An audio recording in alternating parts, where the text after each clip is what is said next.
Hi everyone. జనరల్‌గా బయట బండి మీద దొరికే శనగల చాట్ అంటే అందరికీ నచ్చుతుంది. సో, దాన్ని నేను కొంచెం డిఫరెంట్‌గా మసాలా శనగల చాట్‌ని ప్రిపేర్ చేశాను. నార్మల్ చాట్ కన్నా ఈ చాట్ ఇంకా బాగుంటుంది. సో, దానికోసం మనం ముందుగా శనగలని ముందు రోజు నానబెట్టుకొని ఉడకబెట్టి పెట్టుకోవాలి. టమాటాలు, ఉల్లిపాయలు 2 చిన్న చిన్న ముక్కలుగా కట్ చేసి పెట్టుకోవాలి.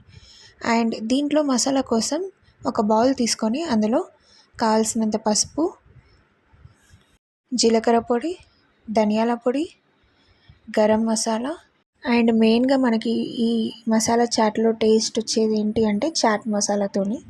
సో అది కూడా కొంచెం వేసుకొని ఇవన్నీ మిక్స్ చేసి పక్కన పెట్టుకోవాలి. ఇలా మనం ముందే మిక్స్ చేసి పెట్టుకుంటే కడాయిలో వేసినప్పుడు మసాలాలు ఒక్కొక్కటి వేయడం వల్ల మాడిపోయే ఛాన్స్ ఉంటుంది. సో అన్నీ మిక్స్ చేసి పెట్టడం వల్ల ఈవెన్గా ఫ్రై అవుతాయి అన్నమాట. సో ఇప్పుడు కడాయి పెట్టుకొని అందులో ఆయిల్ వేసుకొని ఆవాలు, జీలకర్ర అండ్ కొంచెం ఇంగువ వేసుకుంటే ఫ్లేవర్ అనేది బాగా వస్తుంది.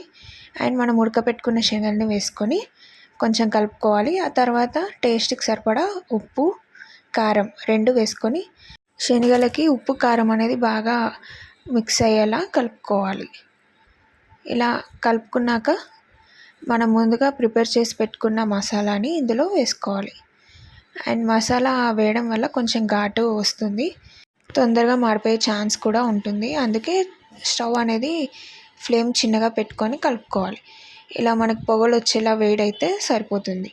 ఇప్పుడు ఇలా చేసుకున్న శనగలని ఒక బౌల్లోకి తీసుకొని అందులో శనగలు and tomato pieces, onion pieces and టేస్ట్కి సరిపడా కొంచెం నిమ్మకాయ పిండుకొని అన్నీ కలిసేలా బాగా కలుపుకుంటే మన స్ట్రీట్ స్టైల్ మసాలా శనగల చాట్ అనేది రెడీ అయిపోతుంది. Please like, share.